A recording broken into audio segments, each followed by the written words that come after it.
Hey friends, I want to talk about battle passes today, particularly, well, Frost Giant devs. They put up a post up. They're asking for input, so I figured, Stormgate Sunday, although it's coming out on Monday, Stormgate Sunday's battle passes would be a good topic of discussion. But before we get into that, before we start talking about different formats and where I think we need to go and what I like, what I've seen from other games, and certainly what worked well in the StarCraft War Chest. Reminder, I stream every Monday evening, 7:30 Eastern for EPT North America, every 11 p.m. Eastern, every Saturday for EPT Korea, and other events as they happen. I'll be doing a lot of B-Stream coverage for DreamHack Masters Atlanta coming up for the next 2 weeks, and other things as they happen. So make sure to stay on the look at that one. But now, let's start to talk about battle passes a little bit. As I mentioned, the Frost Giant devs on Friday, September 23rd, link to the post is down below if you want, put out a post asking for the community's feedback, community's thoughts and feelings about different Battle Pass War Chest types ideas, because they have stated that they will be including that in the game, and I think we can all be excited about this. The War Chest system was incredibly successful in StarCraft. It sponsored esports, it funded esports, which they have said that their War Chest is likely going to be doing. And it was probably one of the fairer battle passes on the market, as we'll talk about later on. But almost as importantly as saying we are going to use our war chest to fund esports, which is honestly fantastic. I'm really excited about Stormgate esports, so that just really helps out. They've also said that they're not going to lean into these gacha style RNG gambling mechanics that have come so much under threat. Because, they make the devs a ton of money, but they massively harm goodwill. In my opinion, at least, it's not something that is good for the longevity of a game. And again, I think we're all looking for Stormgate to last, maybe not as long as StarCraft, but last a good long time and provide us years of competitive interest. And if you have like that one battle pass that kind of sucks and doesn't really, and just it only helps the whales, and they get cool skins, but no one else does, that is not a recipe for long-term success. That's just a dev cashing out and running away. So it's good to see that Frost Giant is not interested in that. So over the course of this video, we're going to talk about what Frost Giant has been asking us about, what their thoughts are, and then we're going to talk about what I see in the scene and other scenes and the different battle passes that exist, ideas that I like, ideas I don't like, and then some things maybe a little bit more out of left field that should be possible, but have not really been seen in esports for a while or have not been seen in battle passes for a while. So in this post, the Frost Giant devs go on to ask a ton of questions about the community, about where they want to see this battle pass system evolve. I'll leave them on the screen. Actually, you can't see my hands right now. That's fun. But you can see the questions that they ask. This is a screenshot, of course, of the post itself. And we use these questions as a framework for the rest of the video, which means that we can break things down into kind of 3 different sections. Progression, content that's actually in the battle pass, and then outcomes. Can you complete it? And where does it go? Is it seasonal? How does all that stuff work? Progression seems the easiest one to start at, and the category really has the most difference between different formats. Some battle passes, the Dota 2 battle pass, for example, which is probably the most famous, the most successful one. The most recent TI was like $40 million prize pool. It rewards the completion of actions that you do not necessarily do. For example, if you play different heroes, you play different game modes, you do things like that. And there's a little bit of completion. You get a couple battle pass points for just playing games and winning games, but that doesn't really give you the bulk of it. Certainly not the modern Dota battle pass. It did used to be more like that more. But others, like the War Chest, for example, the battle pass in the new Gundam Evolutions game, which has been making waves, were much more linear. You interact with the game, you play games, you get XP, maybe you get a little bit more for winning games, you unlock levels. Super linear, easy to understand, but it doesn't really incentivize players to go and mess around with different formats too. If we're going to talk about a MOBA, play different heroes. If we're talking about an RTS, play different game modes, play co-op Commander, play arcade games, things like that. So I think there's room for that, but we have to be careful. Because when we talk about battle passes that incentivize playing things that the player would not normally play, you have to be careful to not de-incentivize the player playing, because say the modern Dota battle pass, for example, it doesn't really, you don't feel any reward for just logging in and playing, which should be a goal of the battle pass. Battle passes are to forge a game engagement. So what I want to see here is kind of a yes to both answer, where on the one hand, you have, you get XP, you get significant XP enough to progress, which is important. Not just like, oh, hey, you got 100 XP for winning a game, but it's 1,000 XP to level, so you got to win 10 games. And we don't know how long the Frost Giant, the Stormgate games are going to be. I mean, that might be a week's worth of games to go and get one level. I mean, that's just not progression. That is not satisfying. So what I want to see actually is this baseline progression level. Okay, you have quests just to win games, or you just get points from winning games. But on top of that, we can have this treeing system. So a group of quests every week, they say, yeah, you know what? You get XYZ for, you get points for playing X hero and co-op commander. You get points for winning you get points for, say, winning with 3 different heroes, different combinations, playing on different maps, things like that, playing in the arcade for a little bit, maybe viewing replays, interacting with esports. That would actually be really cool if we could get Battle Pass progression for, say, watching Stormgate games or Stormgate esports games in client, if they have that capability, or watching it in Twitch and tying Battle Pass levels to Twitch integration or something. That would be awesome, because as the Stormgate devs have publicly said, while they don't want to silo people and say, look, competitive 1v1 is the only way to play the game after you've completed the campaign, something like 15 or 20% less of StarCraft fans ever interact with esports.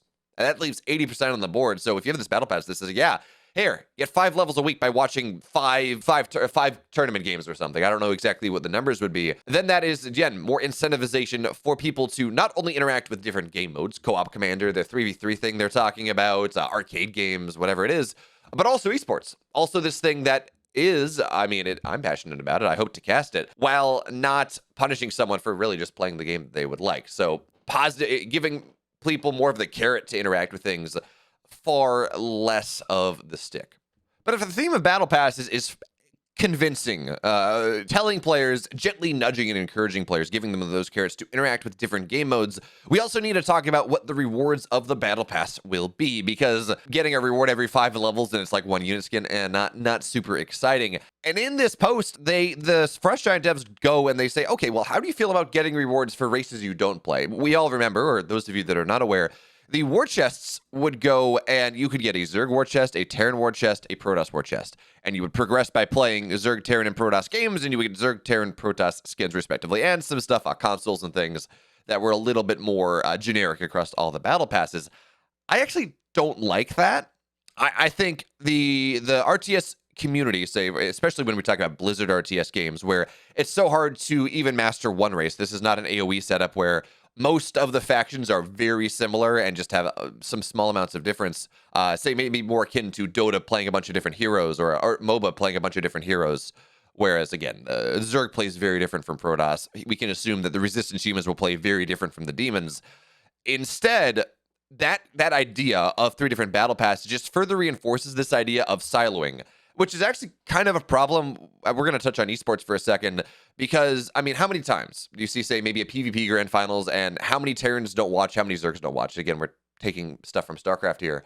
And yeah, it's just a battle pass. It's not a lot, it's not this big esports thing. It is. It's contributing to esports. But I think it is important that Frost Giant goes and does not feed into the siloing of player bases, into strongly identifying as a human, as a demon, as a whatever the 3rd race is going to be, whatever the prospective 4th race is going to be, that we really know nothing about just yet. Because, again, that leads to diminished viewership, that leads to a little bit less community interaction, some maybe negative stereotypes, and that's hard. This is just one part of that. But anyway, I think that is important to mention.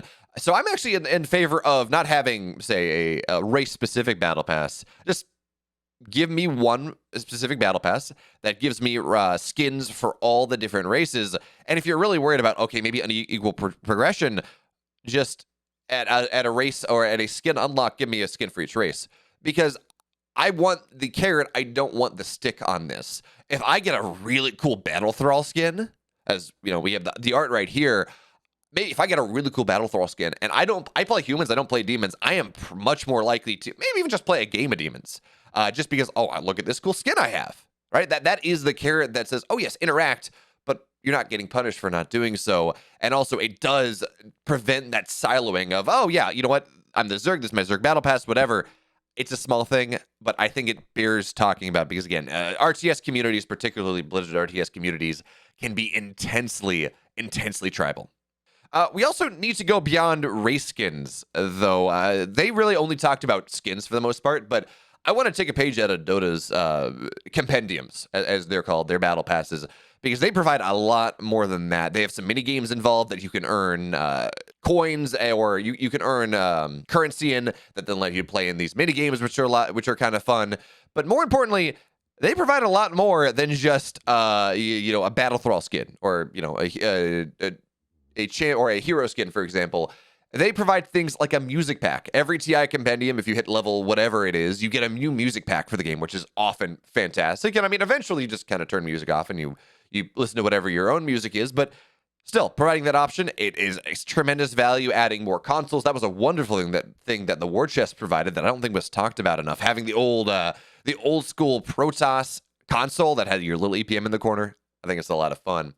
And then other things, give me new loading screens. Allow me to have especially campaign-related loading screens. So related, whatever the hero is going to be. We don't know much about the plot just yet. Give me loading screens of that. Give me loading screens of the players of the champions of this game, of the esports champions. Things like that. That can very easily slot into this battle pass. And also, one thing that I think that Dota does tremendously well is their big calls. The $5 million Echo Slam, just so many fantastic caster calls that have entered the annals of Dota history. They turn those into voice lines that you can use on a ping wheel in game. So imagine you're playing for StormGate and you go for this massive surround.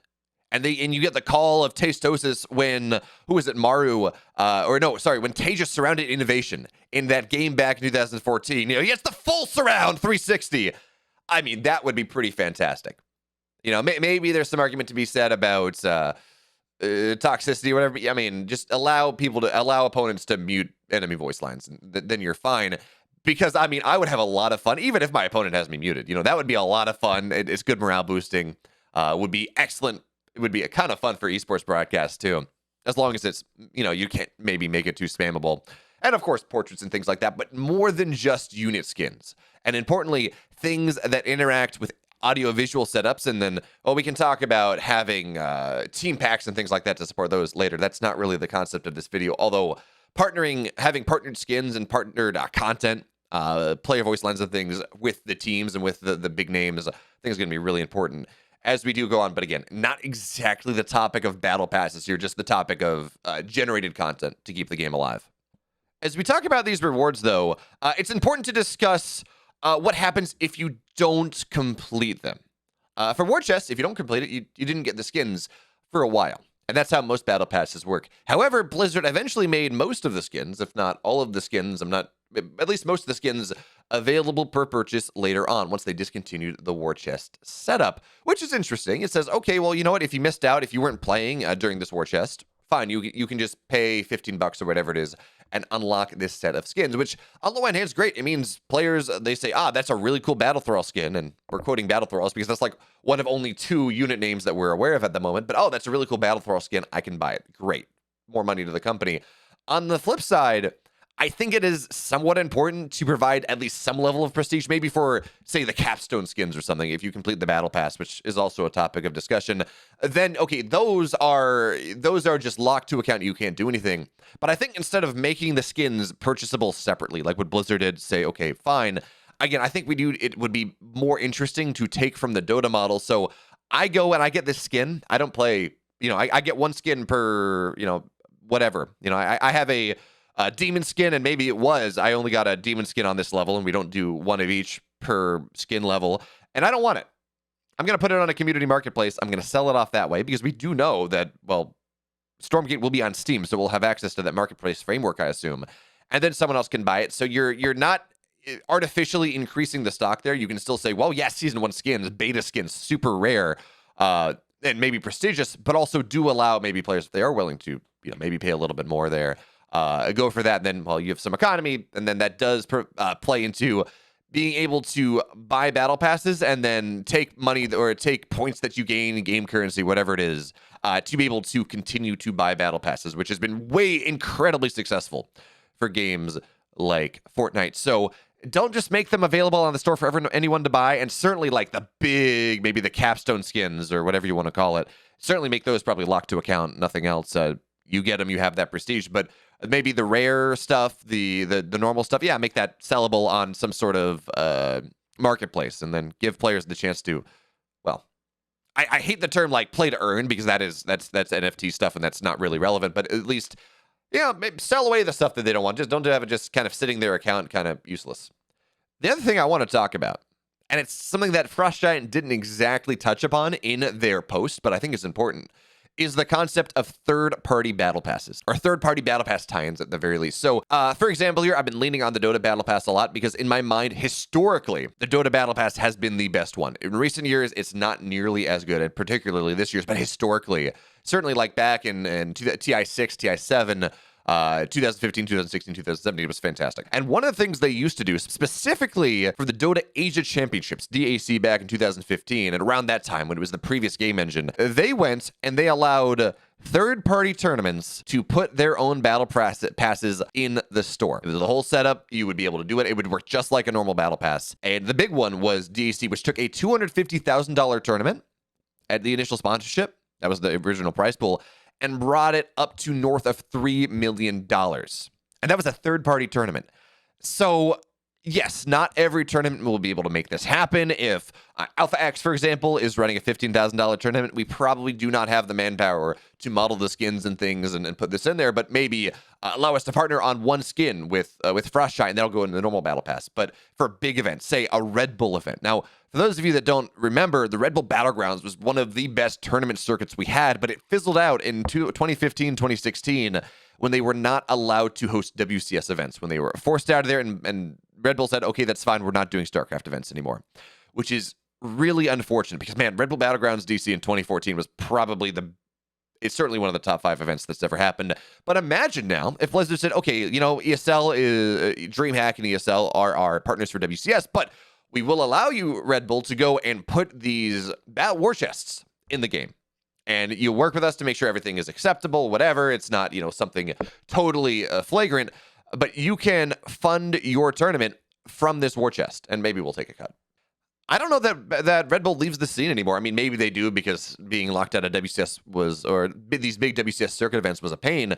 But if they're, getting $50,000 on a war chest, more probably, let's be real. StarCraft is a rather old and affluent community. Making events happen is if it's for 100, it actually tends to work really well. If they're making all this money on every event or every season, maybe, for like the Red Bull Battlegrounds circuit on this Red Bull Battlegrounds war chest, maybe they don't leave the scene. And maybe we're still having Red Bull Battlegrounds events. I don't know. I mean, that is conjecture, but the point being, allowing third-party events, major third-party events, to crowdfund or to war chest, build their own war chest, build their own battle passes, I think has so much promise for the scene. And the fact that Valve doesn't do it anymore is honestly kind of problematic in my book.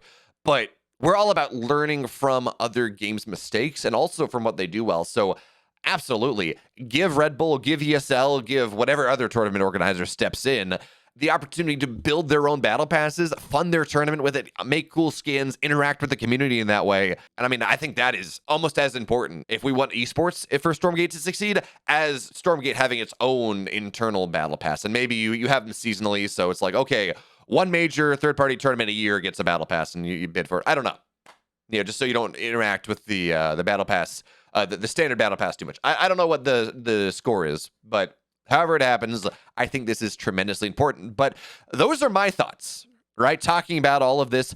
I'm curious what you all think. Battle passes, do you like them? Do you hate them? Is it good that Frost Giant even is promising a battle pass in the first place, or war chest, whatever the term is? What do you think about my thoughts on this? Please leave your comments in the description down below, or if you have nothing to say, leave an emoji. It helps with interaction, and that helps YouTube a lot. Have a good night, folks.